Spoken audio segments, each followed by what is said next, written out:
David Beckham, the most recognised footballer on the planet, has played for some of the world's most successful clubs and has captained his national team through several World Cup campaigns.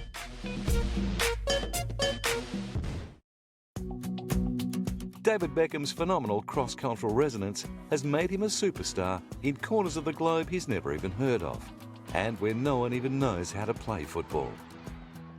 The son of a kitchen fitter and hairdresser, David Robert Joseph Beckham was born on May 2, 1975, in the high-density suburban area of Leytonstone, London. At a young age, he and his family moved to Chingford, where David attended the Chase Lane Primary School and spent much of his childhood practicing his skills at Ridgeway Park. The son of two fanatical Manchester United supporters, Beck's love for football was entrenched at an early age. And although his young heart was set on playing at Old Trafford, it was the Tottenham Hotspurs who first recognised his prodigious talent. After a few years at Tottenham, Beck's dream came true when Manchester United signed him as a trainee on July 8, 1991. At just 16 years old, neither he or the fans had any idea of what lay in store. With ageing warriors holding the regular spots on the team, it wasn't until the 1995-96 season that he finally started seeing some regular Premier League action. By that time, Old Trafford was seeing a change of the guard, and David and his younger teammates were dubbed Fergie's fledglings by the media. It wasn't long before Becks and the boys had the press eating out of their hands.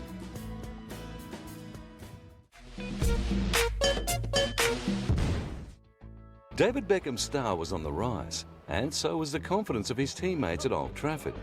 With mastermind Alex Ferguson calling the shots and Becks executing the plays, Man U hit one of the most dominating streaks in English football history.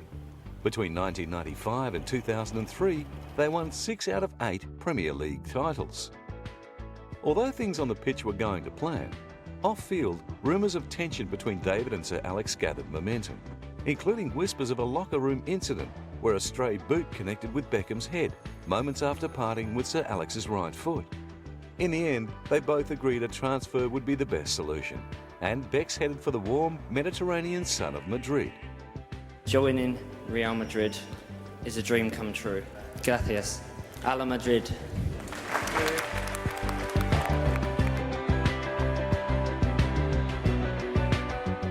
The change of clubs also brought about a big change of circumstances. La Liga presented Becks with new challenges he was looking forward to meeting. It's going to be an amazing experience because the only time I've run out onto a football pitch is either with England or with Manchester United, so running out for Real Madrid with these sort of players and this team and in front of that, 90,000 fans is going to be an amazing experience. Having cost their club around €35 million, the Real Madrid fans were keen to see results from Becks and his famous right foot. They didn't have to wait long. In fact, he scored 3 minutes into his La Liga debut. And although Real finished the season in 4th place, the fans couldn't be happier with their new recruit, as Beckham found the back of the net 5 times in his first 16 games. That year, he also claimed his first silverware with the club, winning the Supercopa de España. However, the run of good form ended there. With the likes of Zinedine Zidane, Luis Figo and Ronaldo playing alongside him, Real's team of champions was less than the sum of its parts and struggled to match expectations. In 2006-2007, after 3 seasons of trophyless football, Real finally broke the drought and won the La Liga title. The victory was bittersweet for Becks, as the close of the 2006-2007 season coincided with his transfer from Madrid. On January 11, 2007, it was announced that David Beckham would be heading to the land of the free to play for Major League Soccer's LA Galaxy. As the famous midfielder was out of contract, the Galaxy picked him up for a steal and paid no transfer fee. On July 13th, Becks was officially unveiled as a Galaxy player. And after debuting 8 days later, he spent 6 weeks of his first season on the sidelines with a knee injury. The frustration continued for Becks, his teammates and the LA Galaxy supporters, when in the final MLS game for the season, they were knocked out of playoff contention with a 1-0 loss to the Chicago Fire. The following season saw the Galaxy start well, but when their form headed south, debate about Beckham's effectiveness flared up. His on-field performances had been consistent but far from his best. Failing to live up to the expectations of Galaxy fans and officials, Becks was given the chance to find form back in Europe. I've been given the chance to go to Milan on loan for a few months, and I'm honoured. I'm honoured to be given the chance. The temporary move gave Becks the opportunity to reconnect with his elusive form. It also left the door ajar for another World Cup selection.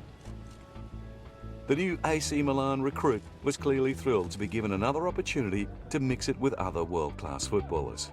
He couldn't keep the smile off his face.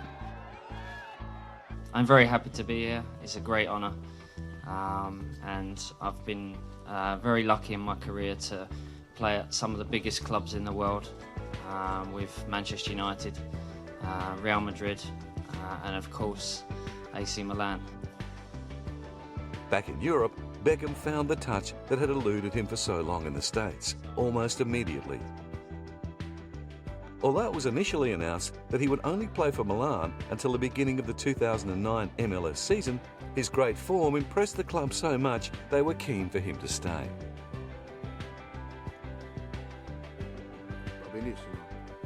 If Beckham decided to stay with us, we would all be happy. But the contract is very clear, and knowing Beckham's seriousness, I think he'll respect it. But if things change, we'll be very happy for him to stay. On returning to LA, Becks was met with disgruntled Galaxy supporters. The same fans that had welcomed him in 2006 showered him with boos. It's sometimes nice to get the boos. It gives you some inspiration, and especially when we play like we did and we win like we did. The boos, they start to go away after a while. Although the fans weren't happy with the loan, it no doubt helped Beckham's game. In his third year at the club, LA had their best season, and upon his return, they jumped from third to first in the Western Conference and went on to win. To many fans' disgust, Becks was once again loaned to AC Milan for 2010. With a career that has spanned close to 2 decades, David Beckham has accrued 619 games across 5 clubs. Of his 116 goals, he scored 87 for Manchester United.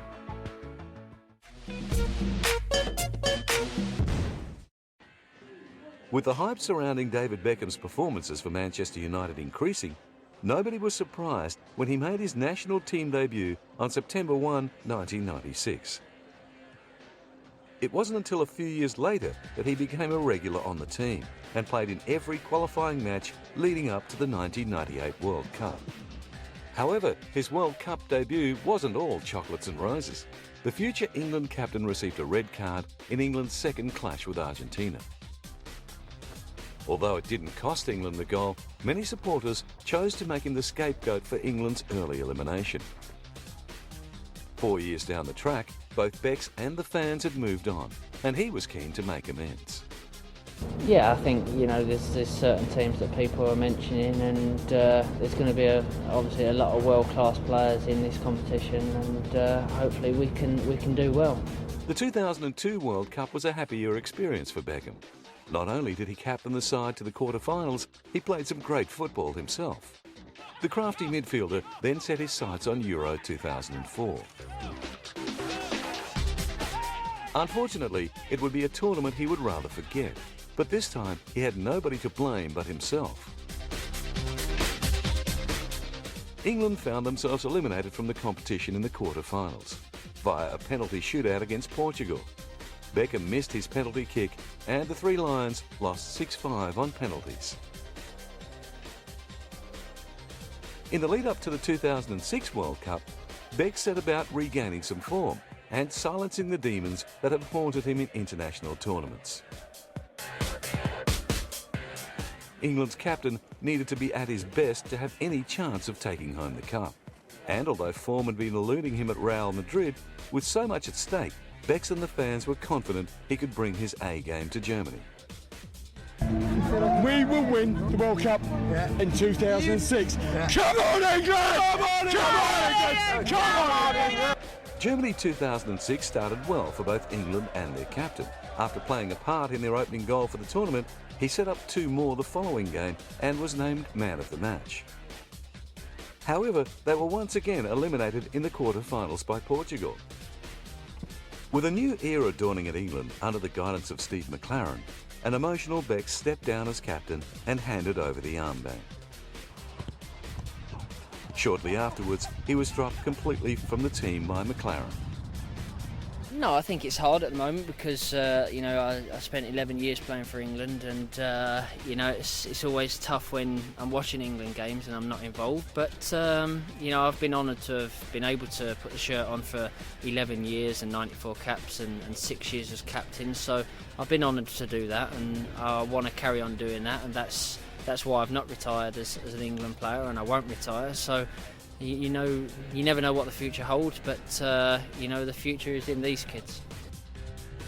After 9 months away from international duties, Becks was recalled to the national side and in no time was setting up goals for his teammates.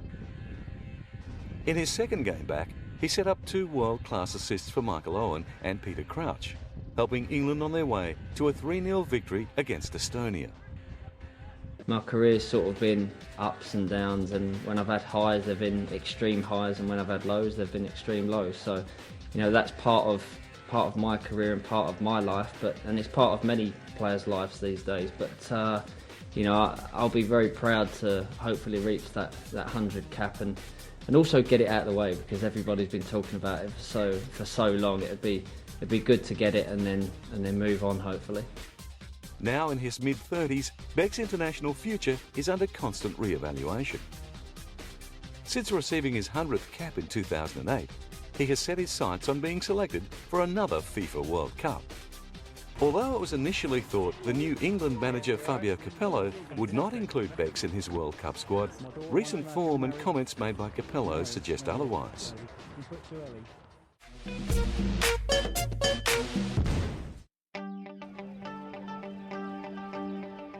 Off the pitch, David Beckham's poster boy good looks and phenomenal cross-cultural appeal have made him the most famous footballer the world has ever seen.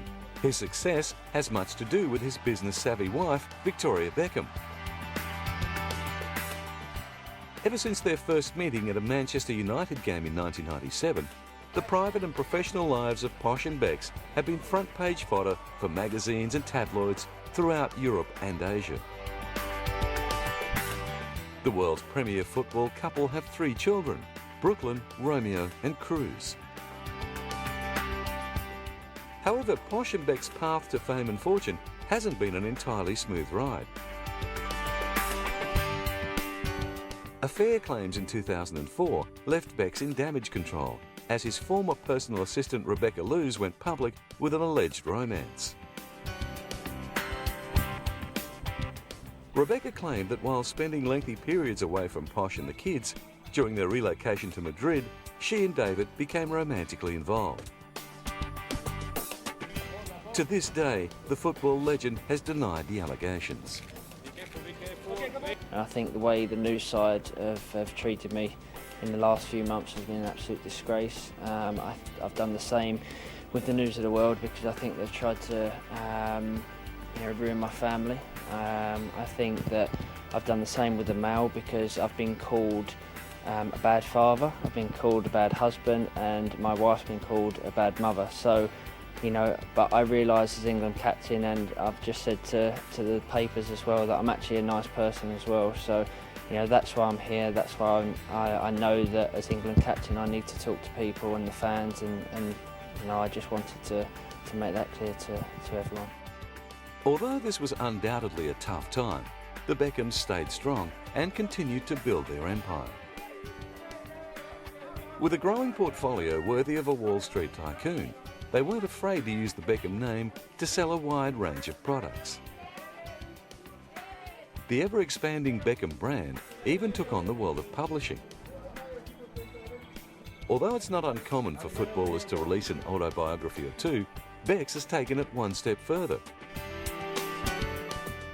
There are currently close to 20 different titles detailing almost every aspect of the midfielder's life. There is even a book written by his father, Ted Beckham, about David's rise from park football to national team captain. Ever grateful for his boyhood opportunity to train at the Bobby Charlton Soccer School, Beck's belief in the positive power of football led to the establishment of the David Beckham Academies. Beck's believes that the academies are not only about football, but also about having fun.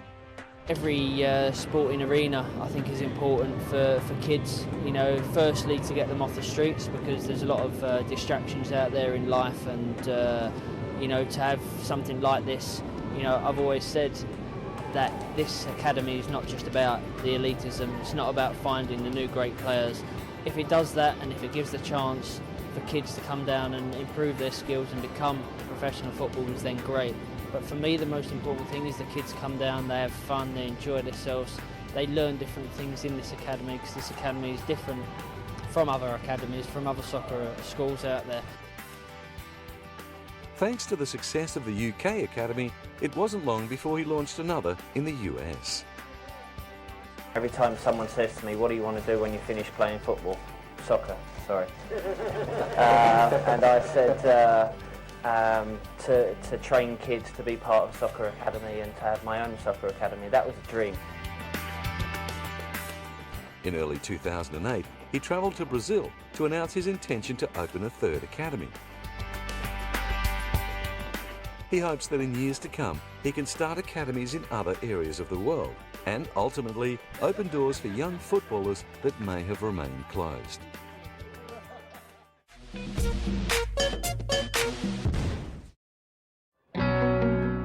On joining Real Madrid in 2003, Beckham was given the opportunity to play with some of the greatest players of the modern era. Players that I admire, play with, so you know, to have them players and to look up to players like that, you know, like Ronaldo, Zidane, Figo, Roberto Carlos, Raul, you know, to have them all in the same team as you, you know, you can't ask for better than that. But as I said, you know, I played for Man United for a long time, and I had a lot of players in that team that I respect, and you know, having Roy Keane as a captain was a big plus for everyone, and still is for Manchester United. Brazilian striker Ronaldo is a once-in-a-generation player. Born in Rio de Janeiro on September 22, 1976, he is one of only two men to be named the World Footballer of the Year on 3 separate occasions. Joining Real Madrid in 2002, just 1 year before David Beckham, it didn't take long for Ronaldo to find form. He finished his first season scoring 30 goals from just 44 appearances. Despite being constantly dogged by injuries, the Brazilian has won 2 World Cups and claimed over 50 individual honours. Portuguese legend Luís Figo is another member of the star-studded Real Madrid team. Playing as an attacking midfielder, the 2001 World Player of the Year was involved in one of the most controversial transfers in football history. In 2000, he moved from Spanish rivals FC Barcelona to arch-enemies Real Madrid for the then world record fee of around 41 million euros. Barca have never forgiven him. Former Man United captain Roy Keane is no doubt one of the most loved footballers down at Old Trafford. Who's your favourite player on Man United? Keane. With a career that lasted close to 2 decades, he played 480 times for the Red Devils and scored 51 goals. Apart from David Beckham, Bobby Moore would have to be the most renowned captain of England. With close to 700 appearances in club football, the London-born Moore made his international debut in May 1962. Just 1 year later, at the tender age of 22, he captained his country for the first time. However, it was in the 1966 World Cup that he etched his name into the record books. In the first World Cup final against West Germany, England won 3-2 in extra time. Moore became the first person to captain England to World Cup glory and remains England's sole World Cup winning captain to this day.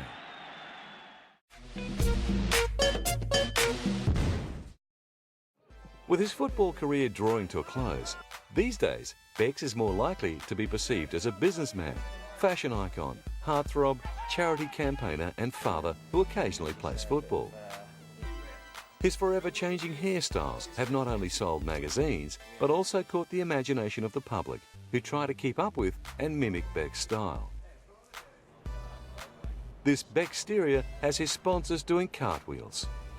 Adidas, one of his major sponsors, have enjoyed quite a prosperous relationship with the heartthrob for many years. They've got David endorsing everything from Adidas footwear to footballs, and the marketing team just have to sit back and let the Beckham name do the rest. Crowned the ultimate metrosexual in 2002, a partnership with an eyewear company seemed the perfect fit for Becks. Police sunglasses, who took their inspiration worn from eyewear by US police officers in the 1980s, have used the megastar to promote their collection all over the globe. Mobile technology is another area in which he earns some serious cash away from football. Vodafone was one of the first big sponsors to jump on board the Beckham bandwagon, but when they failed to meet an agreement in 2005, it left the door open for mobile phone competitor Motorola. Years later, Motorola is still merrily shelling out millions to have Becks help shift their products. Not only have David and Victoria carefully nurtured his portfolio of sponsorships and endorsements, they've also started creating their own labels. At Macy's in New York City, the power couple launched their new fragrance, Beckham Signature, in September of 2008. If the hysteria surrounding Posh and Becks at the launch was a measure of success, then the glamour couple are on to another winner. With huge sponsors like Adidas and Pepsi on his side, David's earning capacity is enormous, pulling around 16.5 million euros yearly.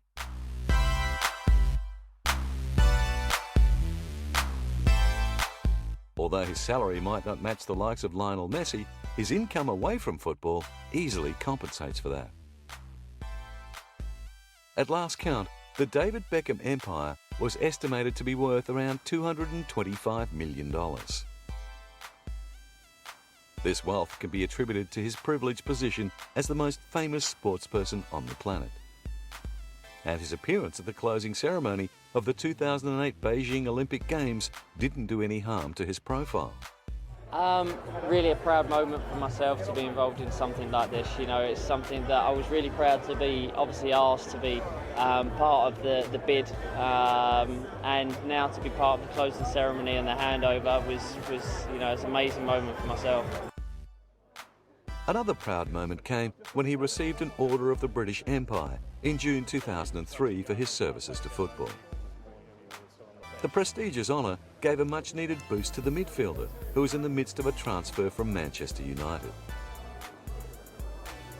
The honour would undeniably mark one of Beckham's greatest personal achievements. Throughout his career, he has claimed a number of other personal honours. In 1996-97, he was named the Sir Matt Busby Player of the Year, as well as the PFA Young Player of the Year. With the US at his feet, a loving family to support him, and hundreds of millions in the bank, Leytonstone's favourite son has laid the foundations for a life of luxury. With his football career drawing to a close, the sky's the limit for this football hero.